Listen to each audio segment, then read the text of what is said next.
But what's hard is going, yo, yesterday I got nothing from working as hard as I could. Nothing happened from that. I'm gonna do the same thing again today, but I'm gonna try to go harder. That's the hardest thing in the world. To get up every day and give 100% and be in the same position that you were each day, but mentally know that you're trying and trying and trying. That's a real grind. Jump right in this thing this morning, but I'm going to show you what I'm using to finish out these amazing looking radiator hoses. So for what they are, for rubber hoses, I put a little bit of thought into it, and I'm really happy with how they are. Now, somebody pointed out in the comments that Gates makes a heat shrink band. That thing is amazing. I appreciate that. I looked it up. It's amazing, but it is pricey. So it's a little more than I want to spend, being I try to do everything on a mild budget. I'm not like bottom of the barrel budget, but I try to be mindful of, do I really want to spend $3 per clamp when I change so much, and I might be cutting them off in the future. So plus I knew that how I was doing this, the heat might be an issue, but check this out. So here is the final product. We've ripped the fender back off, but the cool thing is now we're gonna put the fender back on this morning. We're gonna shim our brakes. Brian, Turbo John's Brian, pointed out a couple tips on my strange front brakes I need to handle, and then we could put the wheel back on and this corner is done. But this is how the hoses turned out, so I'm extremely happy with them. The detail in them, I'm very happy with how that turned out and how everything ended up looking. I think it's super clean for a garage DIY project, and I don't think you'd really get better than that on a budget. But if you have a way to do better than that, drop it in the comment, because I'm always open to learning. Gentleman actually tipped me off on these hoses on my Facebook. He watches the channel, and he shot me a message and was like, hey, you know, these are the hoses I use on my Fox body, and I didn't like the blue on them. This is what he told me. He's like, so I ordered these covers, and that knocked some of the blue down on it. And originally I wasn't gonna do it, but it literally matches. It matches perfect our Brown and Miller look. So the looks look really close to the same, so they're not bad, and the blue flows good with the fitting. I mean, everything just color-wise flows really good. So what we've used is, of course, we've got a radiator hose that we showed in the previous videos, and then we used a combination of this. So all this is wire loom. This is Alex Tech 1.25 inch, 25 foot expandable sheathing. But all it does is it's just like the wire loom you use on the Holly and stuff. It opens up. So little tip or advice: when you cut this like this, make sure you immediately take some heat and just gently hit the ends of it like that, just to melt it back together. If not, it will unravel and make a complete mess. So always melt your ends as soon as you make the cut before you start trying to expand anything. Then we followed it up with our, I was calling them worm clamps, but this is what they actually are. So there's part numbers, I guess.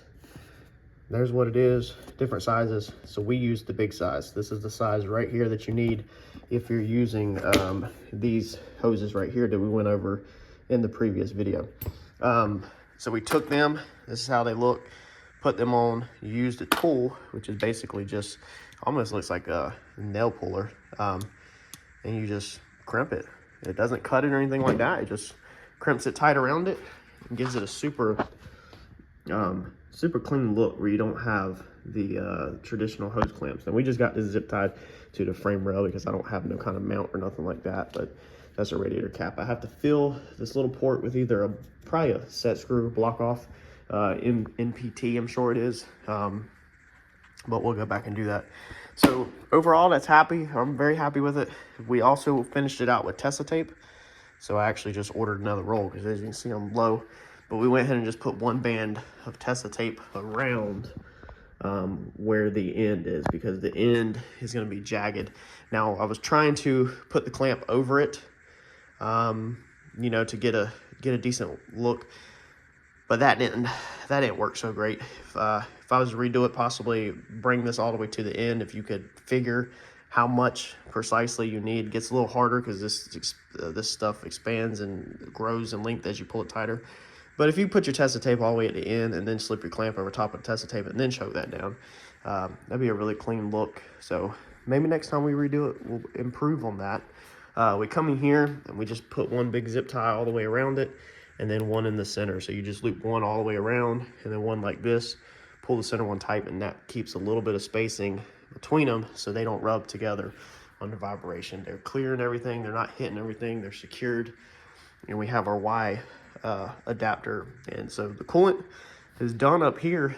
You know, like I said, I think that turned out phenomenal with just a little bit of work. That's the reason why I was saying that with the heat band, heating it up, use heat to melt this so it don't unravel. So I'm almost, if we use the Gates band on the end of this, then I feel like, I don't know how much heat that thing takes to shrink, but it might melt this and mess up this cover before the band actually tightens up. So we're gonna move on to the next project, get the fender put back on, fix this brake, and then we've got one corner done, and then we'll probably bounce to the next corner, fix that brake, put the wheel back on, and the other corner done. All right, so we were over at the shop in a previous video at Randy's shop, and we were pulling transmission. Brian stopped by.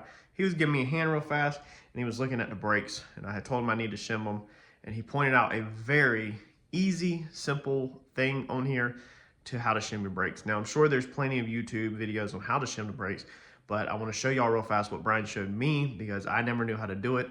I also never looked up how to do it. It was just on my to-do list of one thing I needed to figure out and do. So I'm gonna take care of that real fast, but I just want to show y'all super fast one tip that one thing that he showed me, and then I'm gonna get this thing done. All right, so looking at your brakes, you have this line in the center. Now this is pretty much the center of the two pads, as you can see. That line, center of that should be center of the rotor. So as you can see, my top is pretty much dead on the money. I mean, there's no reason to mess with that.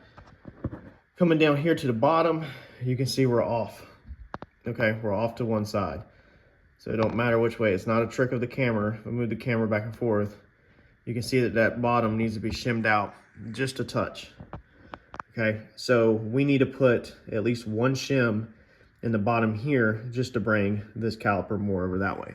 So that's just a simple, fast thing. I'm not sure if all brakes have that. I feel like they probably do, and I just never knew anything about them.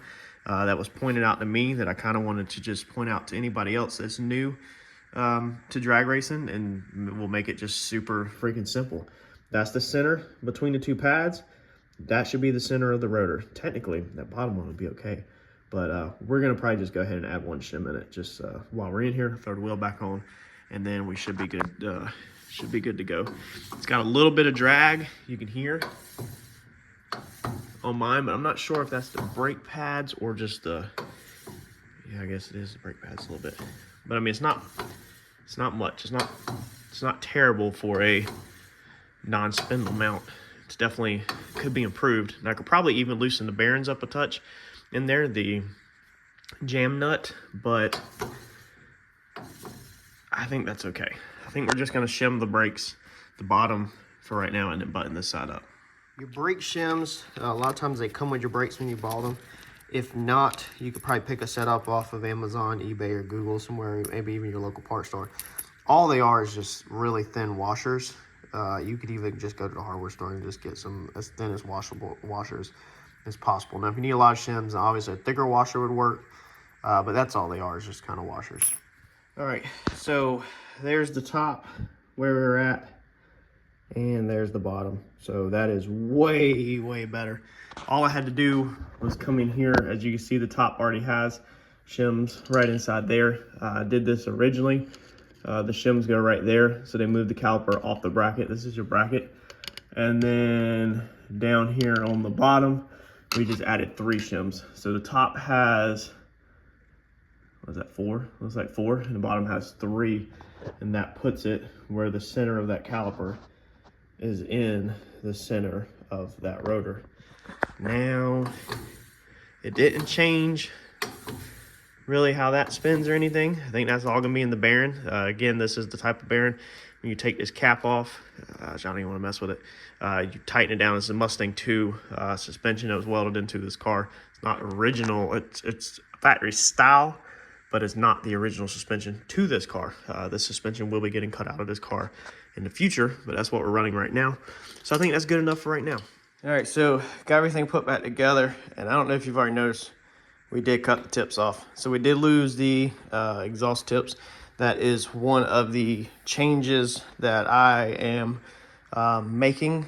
There's an overall image that I'm going for right now. Like I said, I've made a couple changes, and hopefully once this whole thing's together and it's outside, hopefully y'all will like it. We are trying to order new rims, so if you want to go ahead and inbox me on this setup. The fronts are RC hammers with M&H 264517s on the fronts, and then the backs are billet specialties with slicks. They're 15 by 10s. I have not pulled the trigger on new wheels yet because of finances. I've not ordered anything yet because I don't want to spend $4,000 on wheels and then crank the car up and then it needs a bunch more money because something's not right.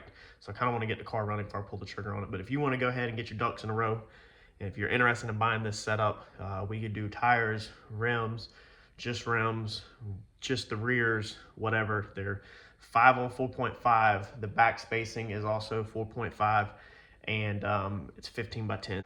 Go ahead and shoot me an email, and we can get our ducks in a row and work together on you know, possibly getting these wheels on your car. So I think it looked good. I think it's coming together fully assembled.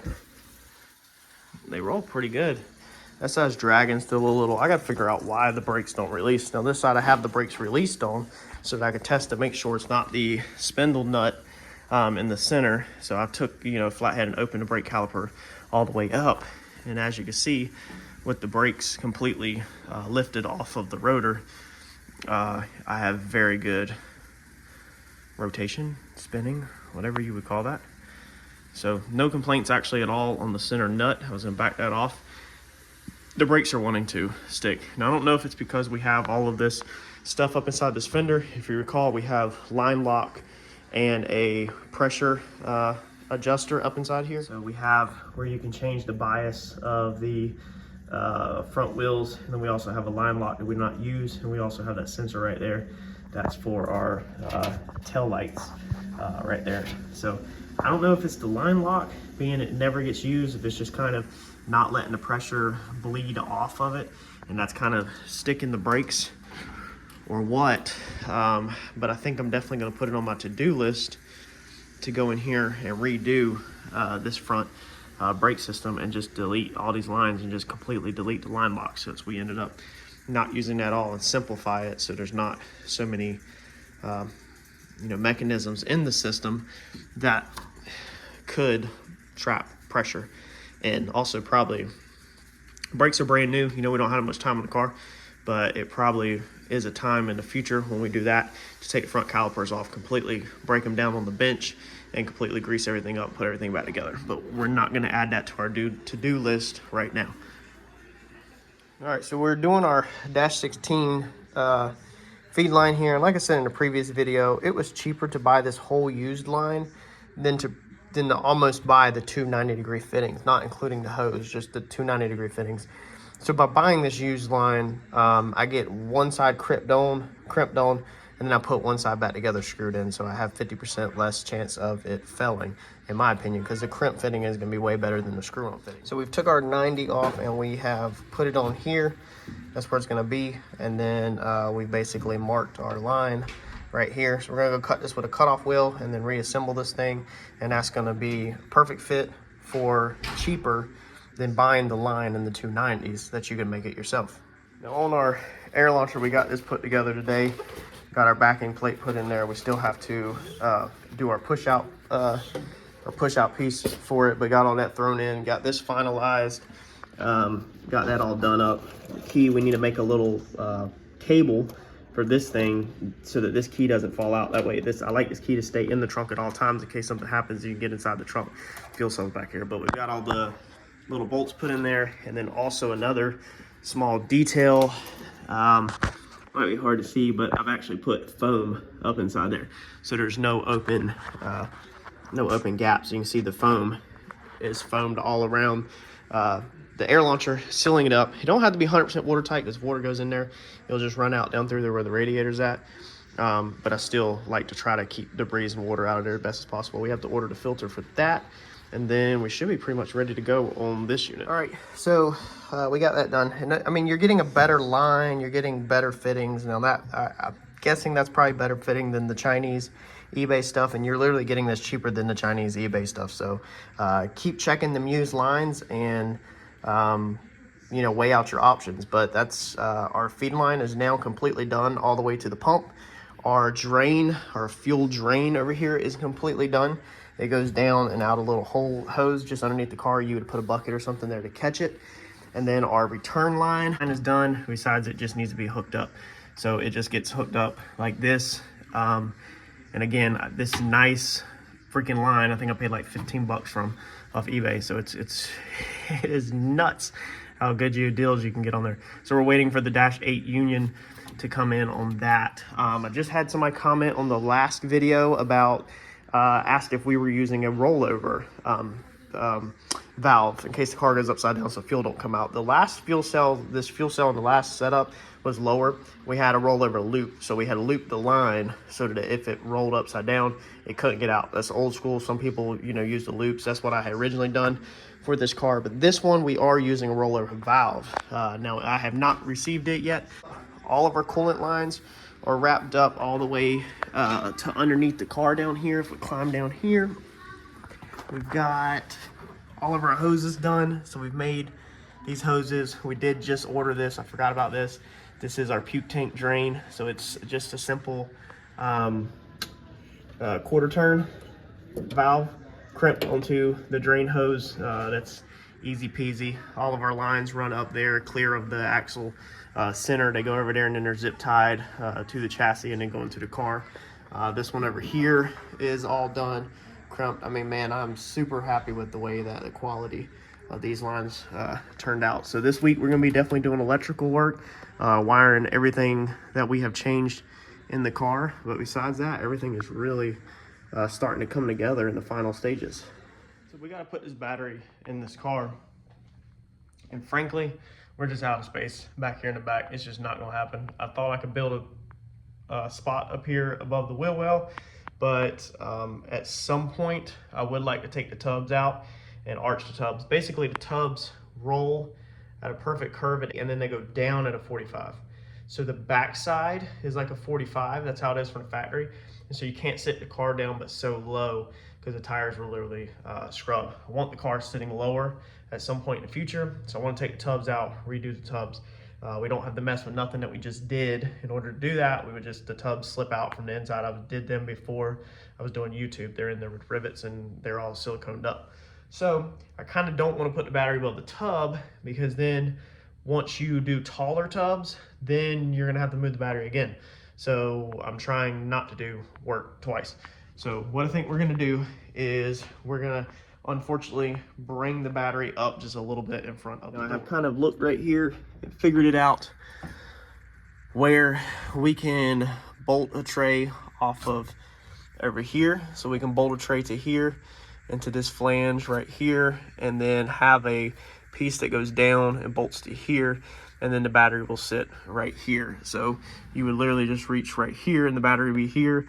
Our bottle's gonna mount up here. So everything would be right behind the passenger seat and it wouldn't be nothing to reach through there. It's already nothing to reach through there and do that. But if you need to service the battery, you just take the seat out like this. The seat is very easy to come out. In and out of these cars, both of them will come out and literally, if you get an impact gun, you can take them out in 1 minute flat. But hand tools, you know, I don't know, 2 minutes, 3 minutes. So it's not bad to do the battery, and our wires are already right there. So if anything, our battery wires are just gonna get shorter. They're gonna get shorter and it's gonna be a shorter run from the Dominator and everything. Now I'll probably loop the wires up I think I'll shorten the, let's see here, the hot wire, obviously, that goes to the front, just because it's less the hot and the negative, but the holly, we'll just leave that harness alone probably and just loop it up. So we're using our billet aluminum piece that we had back here in the trunk. So we're designing this thing up. We're using our billet tray because I know my battery fits in here, and slightly bigger batteries will fit in here also. And then this also adds strength. So I wanted to build something. This is going to be just like we just looked in there, the side of the wall. So the the tire arch will be like this. The tire will be down here. So this thing's going to kind of sit above the wheel well. It'll bolt to the flange of the factory wheel well right here for the time being, which the front will stay the same even if we change the rear. And then it'll come in here and bolt like here, and it'll bolt down in here somewhere. So there'll be 3 bolts bolting it to the structure, the door jamb and all that. So plenty of strength there, and then we just needed to get some standoffs. But I'm sitting here welding it, and my welds look like this. And I'm like, what in the crap? Because like, I've been doing pretty decent welding. And let's see here. Like there's right there. Okay, so my welds aren't terrible, some of them, especially these little tack welds, you know, just little tack welds, they don't look bad. But when you start trying to hit tacks and they look like that, and they're literally like blowing out like poop, I'm just like, what in the world? I know that if there was paint left over, which I prepped all these, you know, I grinded the paint off and prepped them, and I'm not the best at prepping, but wait, there's another tack right there, that's fine. But I was like, I know my welds are not that dirty to cause this crap. That is freaking god awful, man. And you can see the bolt, I had grinded the area. Now I figured that some paint might come off the top, but I was like, it shouldn't be doing that. It was acting like I forgot to turn the gas on, but I knew I just tacked all them, and they were clean tacks. Like they weren't bad at all. And so I checked it. Of course, the gas is on. And if you are new to the channel, I'm new to welding gas. I've welded flux core for a long time. So this has been a learning process, and a couple of my viewers have helped me along the ways, gave me pointers. But I'm sitting here welding, and I'm like, why is it doing that? And so I'm moving around because I'm like, okay, maybe there's trash in that one. So now I move over here, and I'm moving around anyway, not to throw heat all in one area at once. And then like I'm hitting some clean spots like that down there. Like I know that's clean, because I cleaned all of that really well, and it was like still bubbling out. And like this is raw brand new, and this is raw brand new, and it's just bubbling all out. I was like, there's no way, there's no paint. So I looked down here, and you know, I turned the wire speed all the way down and squeezed the trigger, and the ball in the regulator, you know, I'd been running at 15, 18 on here, and the ball in the regulator would not even come up to like 10. It was like barely coming up to 10. I don't even remember which one. Let's see here. I was looking at, I think it's the CO2 one. Or no, maybe it's this front one. Anyway, it was only coming up like 10, where normally it's like barely 10. Normally it's like 15, 18. And so then when you look at this gauge right here, it was just staying all the way down here at the bottom. So I'm new to this. I'm pretty sure that this gauge is not supposed to be at the bottom. So I'm pretty sure my tank just ran out of gas. And this is the very first time that I've ever had a tank run out of gas, because like I said, I'm new to welding. So I've never experienced it, and I didn't know how long that this bottle would last. So that was a new lesson for me, is what it's like when you're welding and you run out of gas. That is duly noted. But I think this mount is going to work amazing. As you can see, it has quite a bit of bracing. So these were just some nuts that were pretty heavy duty with this nice flange around it. So we're just welding to that, and then that way all you gotta do is just put a screw in the top. Everything's braced back. You know, I could technically brace like this, but you don't really need too many brace in your structure, because this piece is so thick right here, the actual battery tray itself. So this way, my battery tray completely unbolts. Obviously, this is aluminum, you can't do that steel, but my battery tray completely unbolts from my new frame, so that if we do want to make changes in the future, we can. But I think that's going to turn out amazing. Like I said, it will bolt in there, and it should be freaking rock solid. And we should be good to go to put the battery behind the seat, in front of the tire on the passenger side. But with all this weight moving around, losing all the weight off the nose, and then moving, you know, more weight on the rear, and then a little bit more over the tire than we had before, Not much, but we got so much stacked on the rear now, just in radiators and everything alone, and fuel cells higher. Everything's just different.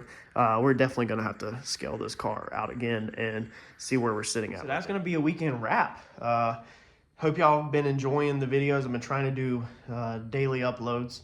I don't know how much we'll get done this week. We're about to order the belt tomorrow for the fuel pump, and we might have first fire up next weekend if everything goes smooth.